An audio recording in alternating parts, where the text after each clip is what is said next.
This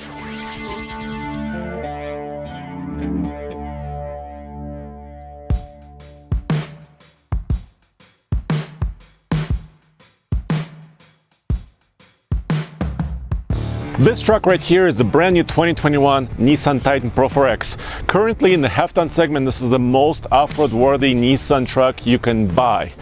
Right here is the brand new Ram Rebel. Since the TRX is not at dealers yet, this is currently the most off-road worthy Ram truck in the half-ton segment you can buy. And right here is of course a brand new Chevy Silverado Trail Boss. Currently the most off-road worthy GM truck you can buy in the half-ton segment. But Nathan, what do you have right there? It's a Ford Raptor. Currently the most off-road capable truck pretty much out there that Ford makes. The thing is, it is very different than these other trucks. And what we want to talk about, Andre, is what makes the Raptor stand out, right? What makes it special, and also how the other trucks compare. Should we start with the suspension system? Absolutely. Suspension is what takes these vehicles and elevates them to another level. It's really important, and nowadays almost every truck maker out there has a special brand name that suspends these vehicles, including the Nissan Titan Pro 4X, which has Bilstein suspension. And so does that Ram. Very similar in that way, and their ride height is really close as well. Am I right? Yeah, dude, so suspension, of course, is what makes these truck off-road worthy, right? Right. And Nissan is doing something interesting because they actually don't give their truck a lift. Right. So this ride height on the Pro 4X Titan is the same as other Titans. The Ram is a little bit different. It gets a suspension lift from the factory, so it sits about 1 to 2 inches higher depending on either air suspension or steel suspension like this truck has. And also has Bilstein shocks. Yeah. Actually, like you said. So special shocks, a little bit of lift here, no lift in the Titan. And then of course we go right here, which is the Trail Boss. The Trail Boss has a 2-inch lift from the factory. So once again, it's a little bit taller than other Silverados. And it's got Rancho shocks. But what about the Raptor? Oh, the Raptor is a completely different animal. The Raptor has, and this is why you're paying a lot more money, a very special suspension, which includes, of course, Fox shocks, but they are, Andre, if I am right, adjustable from inside the cabin. Heck yeah, they're adjustable not only from inside the cabin, but also active, which means this truck is smart. It's unlike all those 3 other trucks we just talked about. It takes into account speed, steering angle, throttle, brake, if the truck is in the air, if its truck is underground. It takes all those parameters and calculates the perfect shock rate. Okay, a big question for you is that this truck, because of the way the stance is, the special suspension, the beefier arms, the wider suspension, it has a lot more travel. What is it, like 13, 14 inches or something like that? Yeah, that's absolutely right. And of course on the Raptor, it's wider because of more travel, right? You need the geometry to be able to move that wheel. 13 inches in the front and about 14 in the rear as far as travel is concerned. And yes, of course, the Raptor also gets a small suspension lift from the factory, and it's built into the A-arms, of course the shocks and the springs. Right, so off-road you're talking about much greater articulation, and at the same time a much more stout ride when you're going, especially going through the desert, which that thing is really built for. But that's kind of the build-up to a much more expensive truck, am I correct? Yes, so before we get to the price, let's talk about what powers these beasts. 'Tis the season for great gifts, and what gift could be better than music? This is the Cove Commuter 2. The perfect speaker for tailgates, camping, or just working in your garage. That's right, there's no more running down your truck's battery just to play some tunes. And the sound quality is great. Take a listen.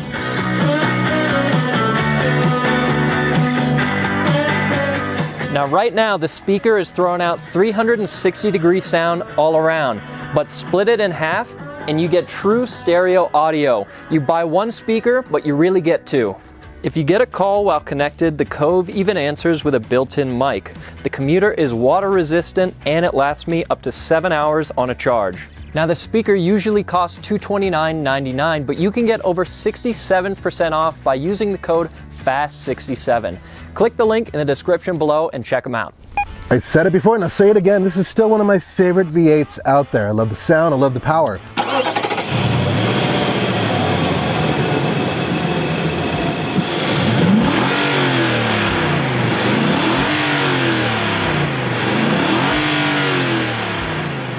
you put in high octane, 400 horsepower, 413 pound-feet of torque coming out of a 5.6 liter V8, hooked up to a brand new 9-speed automatic transmission.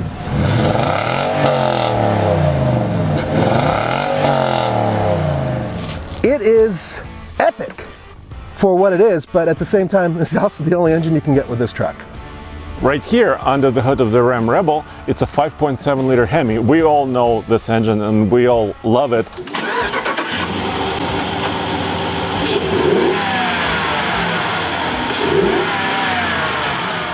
But here's something, to note. In Nissan, right, you don't get a special engine for the Pro 4X, right? No. It's standard. Standard. Same thing here. Under the Rebel's hood is the same power rating as a standard Ram 1500 truck with a V8, 395 horsepower, 410 pound-feet of torque. This one also has an e-torque, mild hybrid system right here, but it doesn't really affect the overall output of the engine, and an 8-speed automatic.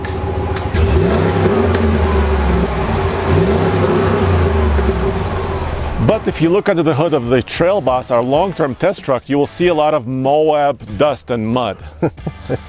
Yeah, well, I mean, come on, we have to drive them.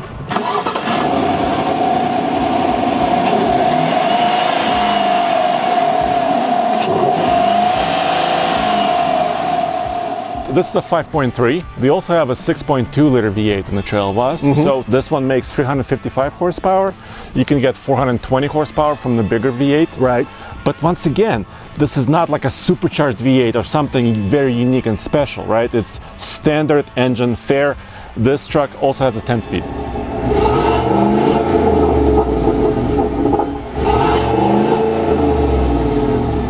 But the Raptor is something different, right? It's exactamundo. The Raptor is different. It's special. So when you get a regular F-150, you get a 3.5 liter EcoBoost, right? 375 horsepower. That's the rating for the 2020 model here. But this is an HO, high output, baby. Right, and there are a couple other trucks that have this engine, am I correct? Yeah, now the limited truck, the F-150 Limited for 2020 has the same power. 450 horsepower, 510 pound-feet of torque. It's not a V8 though. Right? Not. It is a special engine, so it differentiates itself from other F-150s and other trucks, but it's not a V8, and some people love it or hate it. But once again, special power, which makes this truck unique.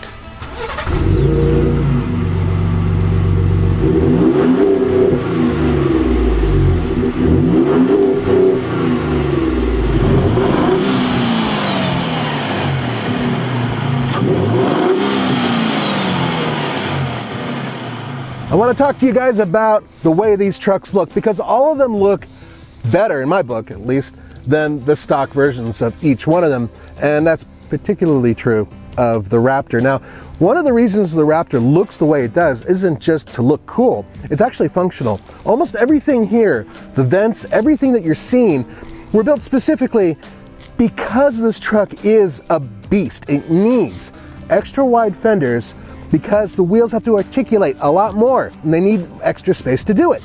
So even though it looks cool, it's actually for function. The overall look of the vehicle obviously looks great because it has a lift, because it has special wheels and tires, and because, frankly speaking, it's kind of bright. You know what I mean? What about the Chevy? Yeah, I agree totally, dude. The F-150 Raptor looks very unique. The Trail Boss also has a unique look, right? But not a wide body kit, obviously. This is not a special, long travel suspension, but it has kind of a blacked out grille, and they wanted to leap forward in style, and I think they did that. I actually think it's pretty handsome. The thing is about this truck, when you look at it, especially when it's red, it stands out. It really does look a little bit intimidating from the face. I think it does, at least. The Rebel also has pretty bold style, I would say. Starting with a giant skid plate, right? Yeah, metal, it's real metal, thank God. Metal, very similar to the look on the Raptor, right? It's got kind of gills and, vents and different hood style options, which makes it cool.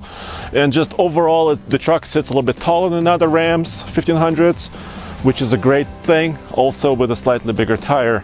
And then we have the Titan, which has so much stuff on it, just hanging off of it. Now bear in mind, Nissan gave us this truck with every conceivable option. So, in terms of the rear component, which is really a light bar, the side steps, everything that you see on here, that's in addition to what the truck comes with normally?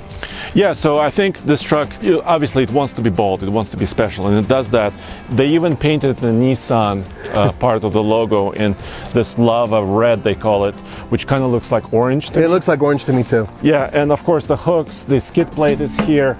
I think this truck looks really cool, especially with the really designed headlamps and the side steps, but I think it needs to be a little bit taller, wider. You know, this truck is begging to be a warrior concept. I agree 100%, and I think it needs a different bumper too. That one seems like it juts out a lot. I think it needs a little bit more of an off-road ready bumper. That's just me. Let's talk tires now. Absolutely. The Pro 4X Titan gets a special tire package. This is a general grabber. It's good, we've tested it off-road before, but it's not very aggressive looking. So it does well in most conditions, including wet, snow, ice, dirt, etc. But I think it just needs a little bit more protection on the sidewall, and it's about a 32-inch diameter. I wish they were able to get a lift on this truck and actually give it a taller tire, more aggressive. What's interesting about both of these trucks, the Ram and the Trail Boss, is that they have very similar tires, but they're slightly different. They are Wrangler Duratrex, and these are 33s, and the ones on the Chevy, well, they're 32s. Otherwise, they're pretty much identical. As you may know, we also have a TFL Talk channel where we have video versions of our podcasts. And a couple months ago, I had a podcast with Goodyear team, the engineers that actually help manufacturers build, design these tires. And they actually told me that GM and Ram, for example, have sometimes different specifications and requirements for noise, harshness, softness, etc. So although the tread is the same, almost identical, and the sizes are very similar, some of the construction inside the tire may be a little bit different depending on each specific requirement from each manufacturer. I didn't know that, but I think that's kind of interesting. Once again, the Raptor stands out because it has a much larger tire than other F-150s. This is technically a 35-inch tall tire. This is a BF Goodrich KO2 all-terrain tire, and we have across TFL truck lots of experience with this tire on different vehicles. It's a really good all-around all-terrain tire, and it makes the truck stand out. Here's another thing that stands out, the fact that those wheels are bead lock capable, am I correct? Yes, and the other guys don't really offer it other than the upcoming TRX. One of the things that really does set all these trucks apart is the fact that they are so advanced when it comes to off-road systems. And I'm talking about the whole gambit, right? Not just talking about their 4x4 system, but all the electronics that go into it, including cameras. So tell me about what the Nissan has. I think this is our starting point. Yeah, let's start right here.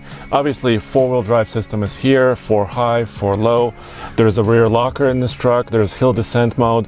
And actually, this is a fully loaded, right, Pro 4X with almost every option. So it does have a 360-degree camera view, which is helpful off-road. But other than hill descent control mode and the rear locker, which is selectable, it doesn't have any other fancy like rock crawl or mud modes, stuff like that.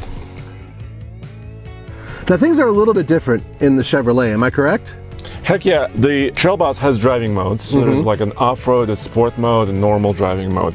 It has automatic four-wheel drive, which means it's rear-wheel drive most of the time in that mode, but it can transfer power automatically forward. So it's a little bit more fancy four-wheel drive system. Hill descent is also here, but no selectable rear locker. That's right, it's a G80, so it's a mechanical limited slip rear diff, am I correct? Yes, and also in the Trail Boss, you don't get as many cameras, it seems. You know, you have to step up to a more fancy Silverado setup to actually get 360-degree cameras with all the fancy zoom-in features. Interesting. And now we get to the Rebel, which is, in some ways, in terms of goodies, one step above both the Nissan and the Chevy, am I correct? Yeah, I would say just a tiny little bit. I mean, this is not a giant leap. The giant leap is actually the screen size, right? Oh, that's huge. This is a 12-inch infotainment screen, as we've seen in many Ram trucks. The Rebel has four-wheel drive, high-low automatic mode, like the Trail Boss, right? A selectable rear locker. Hill descent control is here. The camera systems, for some reason, Ram is not putting their front camera on Rebels yet, which is kind of strange. But other than that, as far as driving modes and technology, I think the Ram has a lot to offer. Now, to be fair, there's a brand new Ford Raptor that's coming out. So we're not going to talk about the interior design per se, but we are going to talk about all the off-road features and technical features that are available currently. Hit me. Dude, when this truck came out, the second gen in 2017, it was really, I would say, a leap forward. Oh, yeah. Because of all the technology. Well, first of all, four-wheel drive system. 4Auto is here, right? So that automated transfer case is available. Rear locker, it's a button, Yes. right? It's selectable. Front torsion, limited slip differential. Check. Then when you go to the steering wheel, obviously it's very special design, right, for the Raptor, paddle shifters, but you have your mode buttons, and really this truck probably is more smart. It's smarter than me. You know, like I said, the brain of the truck knows like all the state of the current driving situation. Right. It adjusts the shocks by itself. It allows you to select the shocks. It allows you to select the steering feel, the transmission, shift points. I mean, this is kind of where it's at as far as like this year, you know, as far as configurability of a truck.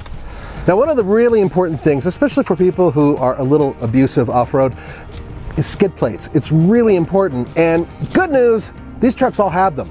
You can get with most of these a form of step, but don't be fooled because they're not rock rails exactly. They offer a little bit of protection, but I wouldn't rely on them too much. Now, here's the thing. We need to talk about price and how these trucks actually perform as trucks.